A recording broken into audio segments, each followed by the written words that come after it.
Welcome back to my channel Sukanta Lisa ব্লগে সবাইকে welcome. আশা করি সবাই ভালো আছো, আমিও ভালো আছি। এখন মোস্ট প্রবলি বাজে কটা দেখছি তারা 1:47।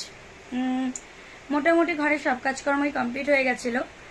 আর মা কালকে রাতে আর মাছ করে রেখেছিল, আর আমিও করে রেখেছিলাম কাতলা মাছটা ভোরবেলা বলেইছি। আর যে বরবটি আলু দিয়ে তরকারি ওটা শেষ হয়ে গেছে, ওটা দিয়ে টিফিন ব্রেকফাস্ট করে নিয়েছি। এখন ভেবেছি একটু ডাল মাখানি করব, যেটা আমার শ্বশুরমশাই খেতে খুব ভালোবাসে, আর ওটাই করব। আর রাতে তাহলে আমাদের হয়ে যাবে, আর কিছু না। আর ওয়েদারটা যা দেখছি, এতে গরম গরম খিচুড়িটা হলো, কিন্তু খিচুড়ি বসাতেও না খুব ভয় লাগে। কেন বলি, খিচুড়ি বসাবো ও মা, তারপরে দেখবো কি না আমাদের অভিজ্ঞতা হয়েছে যতদিন আমরা খিচুড়ি বসিয়েছি, ঠিক আছে, হয়তো যখন বাড়িতে আছি সে দেখা যাচ্ছে যে তোমার সে দিনের বেলা হোক আর রাত্রিবেলা, যখনই রাতে সচরাচর তো করি না, একটু খিচুড়ি বসানো হলো, তারপরেই দেখলাম বৃষ্টি উদাও, ঠিক আছে, তখন কি হয় বলতো, তখন আর ইচ্ছা হয় না, তখন এটা ডিমোটিভেট চলে আসে। যাই হোক, দাঁড়া, তোমাদের আমি আমার বাগানটাকে তো অনেকদিন ঠিক করে দেখি না, এখন ভালো ফুলও ফুটছে, সব ঠিকঠাক আছে। দেখো কিরকম ঝপঝপ করে বৃষ্টি হচ্ছে। আমি ব্যাক ক্যামেরায় আসি, এই দেখো দেখো লাউ গাছ একটার সাথে আর একটা আবার বেরিয়ে গেছে। কাঞ্চন গাছে ফুলে করিয়েছে, আবার কালকে ফুটবে। আর এই বালতিটা কিসের বলো তো, এখানে যে এসির লাইনটা না, এটা বাইরে বাইরে করার যেত, আর আমাদের যে নিচে যে দোকানগুলি রয়েছে সেখানে তারা জল পড়বো, ওই জন্য আমরা বালতিটা দিয়ে রাখি। আমারও সুবিধা হয় গাছে জল দিয়ে দিতে। নয়নতারা গাছেও ফুল এসেছিলো। আমার অ্যালোভেরা গাছটা তোমাদের অনেকদিন দেখাইনি, আজকে দেখাচ্ছি, দেখো। আর এই গাছটার একটা কাহিনী বলি, গাছটা না ভেবেছিলাম মরেই যাবে। এটাকে যে আমি কীভাবে বাঁচিয়েছি এটা একমাত্র ভগবান জানে আর আমি জানি, বুঝতে পারছো তো। আর এইটা তো তোমরা জানোই সন্ধ্যামালতী গাছ, এ তো তোমার সন্ধ্যাবেলায় ফুল হয়। আমার এখানে সবথেকে একটা ইন্টারেস্টিং জিনিস দেখো, কৃষ্ণচূড়া গাছে একদম ফুল লাগে, ঝাঁকে ঝাঁকে ফুল হয়ে থাকে সব সময়। এবার বৃষ্টিটা দেখো ভালো জোরেই কিন্তু বৃষ্টি পড়ছে, কোনো বৃষ্টির কোনো মনে হচ্ছে না কোনো কমতির কিছু আছে, ঠিক আছে। আর তোমাদের সে দেখাই, দাঁড়াও, এই ইয়েটা রাখো তো, এটা ভাঁজ করে ওয়ার্ড্রপে ঢোকাবো। এই বিছনার চাদরটা নিয়েছিলাম, তাও তোমাদের তো ভিডিওটা দেখিয়েছিলাম মনে হয়।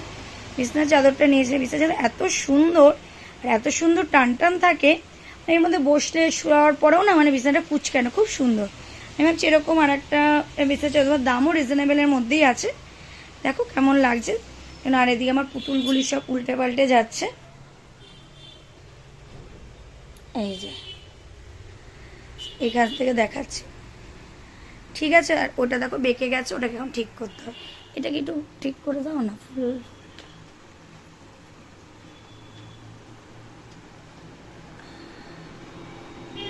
একটু ঠিক করে দাও।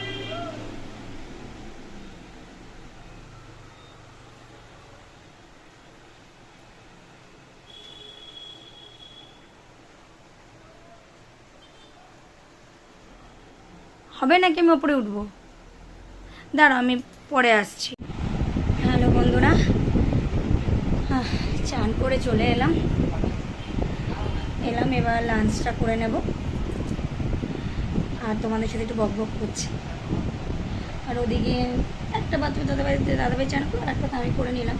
দাদাভাই বাথরুমে যেটা করলো, বড়ো বাথরুমের গামলাটা ও ঘরে নিয়ে আমি ভরে রাখতে দিলাম, কারণ কখন পাম্পে জল চলে যায় না, আবার সেই নামও গিয়ে পাম্প চালাতে হয়। অটোমেটিক পাম্পটা আমাদের বন্ধ হয়ে গেছে, যেটা অটোমেটিক ছিল। এবার ওই পাম্প চালানোটা খুব হেডেকের একটা ব্যাপার। আর এই ফ্ল্যাটে তো কী বলো তো, বেশিরভাগ ফ্যামিলি নেই, যেখানে 8টা ফ্যামিলি থাকার কথা সেখানে আমরা থাকি। আমরা আর আমাদের পাশে যে তারা সবসময় থাকি, তার নিচে যে আছে তারাও সবসময় থাকে, আমাদের অপোজিটে যে আছে সে তারা সবসময় থাকে না, তারা এই দুপুরে এলো, আবার রাতে যেহেতু তাদের দোকান যেহেতু। আর আর তোমার নিচে একজন ভাড়াটিয়া থাকে, হিসাব মতন আমরা বলতে গেলে 8টা ফ্ল্যাটের মধ্যে 4 জন আছি, 4 জনই। আর একজনের উনি কি ভাড়াটিয়া, আমরা তো আর ভাড়াটিয়া না, আমরা ফ্ল্যাটের এই বাসিন্দা। ফ্ল্যাটের মেন ঘরগুলি রয়েছে বলতে 8টার মধ্যে তোমার 4টে ফ্যামিলি আছে, 4টে ফ্যামিলি থাকে না, ফাঁকাই আছে। তারা আসে, ওই ধরো কখনো কখনো আসে, মাঝে মধ্যে আসলো, তাও সেটা তোমার হয়তো 3 মাস 4 মাস 5 মাস কখনো বছরখানিকও হয়ে যায়, তার বাদে আসে। আমি তো তাই দেখেছি, 3 বছর ধরে তো আমি তাই দেখছি। এর আগেও নাকি এরকমই হতো, সেটা আমি জানি না। তোমাদের ওদিকে কার কার এরকম বৃষ্টি হচ্ছে অবশ্যই কিন্তু কমেন্টে জানিও। কি বলো তো, একবারে বৃষ্টিটা হয়ে থেমে যেত ঠিক আছে, এইরকম বৃষ্টিতে মানুষের কাজকর্ম করতেও কিন্তু প্রবলেম হয়, মানে কাজকর্ম যেটা করবে মন থেকে সেটাও করতে কিন্তু অসুবিধা। চারিদিকে স্যাঁতস্যাঁতে একটা ভাব থাকে, জামা কাপড় মানে শুকোতে চায় না, চারিদিকে একটা কেমন যেন একটা ঘরের মধ্যে জামা কাপড় ঝোলানো, মানে সব কিছু মিলিয়ে না একটা বাজে ব্যাপার হয়ে যায়। যাই হোক, ঠিক আছে, চলো আবার খেয়ে দিয়ে আসছি, তোমাদের সাথে কথা বলবো। তোমার ওই যে মাথায় তো তেল দেওয়া রয়েছে, যাই হোক তো লাঞ্চ হয়ে গেছে। লাঞ্চ হওয়ার পরে একটু টিভি দেখছিলাম, আমি একটু টিভিতে। টিভিতে খুব একটা ভালো সেরকম কিছু, হ্যাঁ ওটাই হবে, গরমে দিতে হবে না, স্পুন দিয়ে দাও। ওই যাই হোক, বসে রয়েছি, বসে বসে ফোন ম্যাজিক। কী হতো, এই যদি এখন শুয়ে পর ঘুমিয়ে পড়ি না, তাহলে কি হবে, রাতেরবেলা ঘুমাতে একটু প্রবলেম হয়ে যায়। ঠিক আছে বন্ধুরা, চলো আবার একটু বাদে আসছি। গুড ইভিনিং বন্ধুরা, এখন একটু চা করব। এখন মানে চা খাওয়ার মানে নেশাটা সেরকম আর নেই, তো আজকে একটু হঠাৎ ইচ্ছা হলো যে না চা খাই। এই যে তোমাদের বলেছিলাম না বৃষ্টির গল্পটা, যে তখন তো কাজ সব হয়ে গেছে, রান্নাবান্না করা ছিল, রাতেরবেলায় বৃষ্টি করবো, বৃষ্টি উদাও। ভাগ্যিস বৃষ্টির চক্করে যায়নি আর, সেই জন্য না হলে পুরোপুরি একেবারে যে যা হওয়ার তাই হয়ে যেত। যাই হোক, হ্যাঁ চা করেছি, লেবু চা করবো আজকে।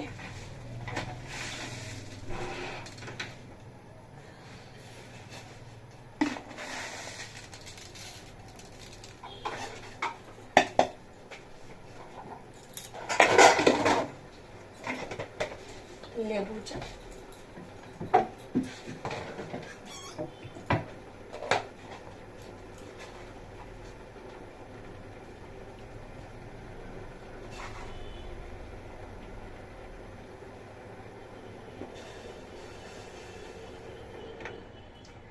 দাঁড়ো, তার জন্য লেবুটা কেটে নিই।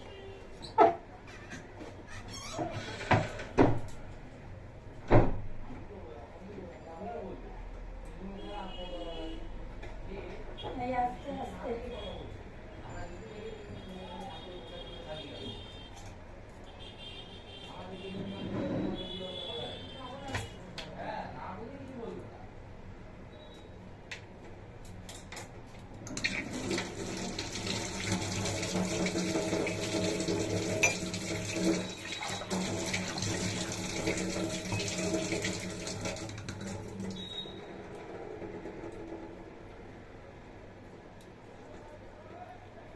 যাবে তো?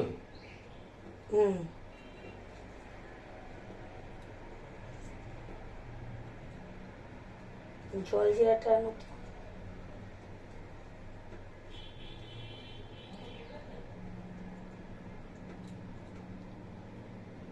ঠিক আছে, এবার জল জিরা দিয়ে নামিয়ে।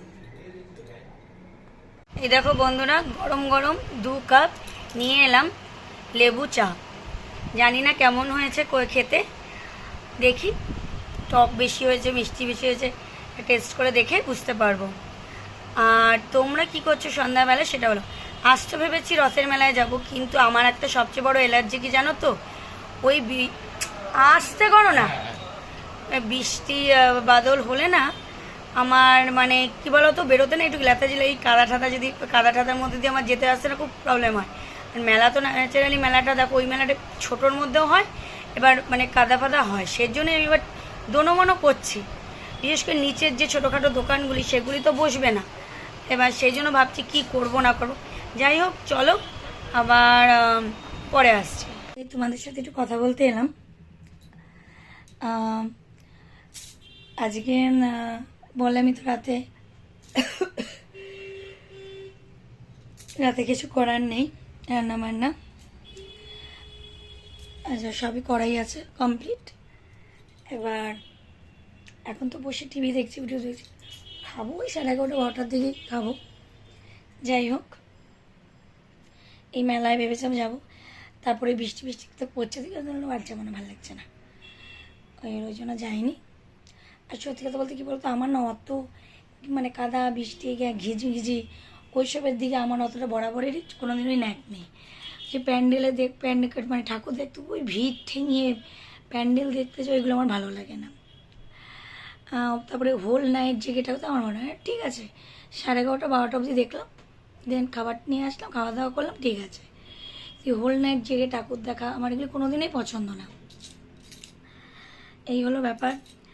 আর তারপর উগ্র কোনো কিছুই আমার ভালো লাগে না, যেন আমি উগ্র সাজ, তোমরা আমাকে সবাই দেখেছো, আমি কিন্তু উগ্র সাজ কিন্তু আমি সাজি না। তারপরে আমার বাবাও পছন্দ করতো না যতদিন তোমার কি বলবো কলেজ লাইফ ছিল, লিপস্টিক তো দিতাম না, লিপ বাম দিয়ে যেতাম। কলেজ অফিসেও ডিপ করে লিপস্টিক ডার্ক করে দেওয়া, এগুলো অতটা আমার বাবা পছন্দ করে না। হালকা কালার মানে সবসময় নিউড না, আবার সবসময় ডার্ক শেবো না, মিডিয়াম মতো কিছু থাকে সেই সব, এই টুকিটাকি সব চলে। আর কি বলবো, খুব পেয়ে যাচ্ছে, বলার মতো কিছু নেই। ঘুম পেয়েছে, গাছে তো কুড়ি উঠেছে, সকালে দেখবো ফুটেছে কি ফোটেনি। এখন ওয়েট করে আছি ইয়ের থেকে, অ্যাপোলো থেকে ওষুধ আসবে, সেই ওষুধগুলো আনার, সেই কালকে অর্ডার করেছি, এখনও এসে দিয়ে যেতে পারলো না, জন্য বসে রয়েছি। ব্যাস ওটা হয়ে গেলে তাহলে নিশ্চিন্ত থাকবো। কুমড়ো গাছে ফুলে ধরছে একটু একটু, ওই আমার শাশুড়ি মা কুমড়ো গাছে ফুল, দুটো কাঞ্চন ফুলবে, দুটো টগর ফুটবে, বেগুনি ফুটবে 5টা। হ্যাঁ ঠিক আছে বন্ধুরা, চলো আবার পরে আসছি। বন্ধুরা গুড নাইট বলার আগে একটা কথা বলা, দেখলে ভেবেছিলাম রাতে একটু খিচুড়ি করব, খিচুড়ি আর বেগুন ভাজা, কিন্তু কি হলো, বৃষ্টিটা অলমোস্ট কিন্তু বন্ধ হয়ে গেল, খিচুড়ি খাওয়ার এনার্জিটা নষ্ট হয়ে গেল। এই কারণেই আমি দেখছি বৃষ্টি দেখে আর খিচুড়ি করবো না। বৃষ্টি দেখে যেই কদিন খিচুড়ি করেছি ততদিনই দেখেছি একদমই আনসাকসেসফুল হয়েছে। আর এখন কি করলাম, গাছে একটু জল, তোমাদের তো আগেই বলেছি রাতে আমি গাছে জল দিই, কারণ দিনের বেলায় নিচে দোকান খোলা থাকে সব, কিন্তু দেই না, না দিয়েই কত রকম কথা শুনতে হয় সবাইকে। হ্যাঁ দিলে তো অনেক কিছু, জল তো আলাদা জিনিস, ফ্ল্যাট থেকে নাকি অনেক কিছুই পড়ে, যাই হোক সেগুলি নিয়ে বলে লাভ নেই। ওই যে কথা আছে না, জুম্মা নতুন অনেকেই আসবে, সে বড় বড় কথা বলবে, সেরকমই হয়েছে অবস্থা। ঠিক আছে চলো বন্ধুরা, আজকের মতো ভিডিওটা এখানে এন্ড করে দিচ্ছি, দেখা হচ্ছে আগামীকাল নতুন একটা ব্লগে। ভালো থেকো, সুস্থ থেকো, এটাই বলবো। আর এখনও অবধি যারা আমার চ্যানেলটি সাবস্ক্রাইব করোনি, তারা অতি অবশ্যই আমার চ্যানেলটি সাবস্ক্রাইব করে পাশে থাকা বেল বাটনটি প্রেস করে দেবে, যাতে কিনা আমার ভিডিও নোটিফিকেশন তোমাদের কাছে খুব তাড়াতাড়ি পৌঁছে যায়। দেখা হচ্ছে নতুন ব্লগে, টাটা।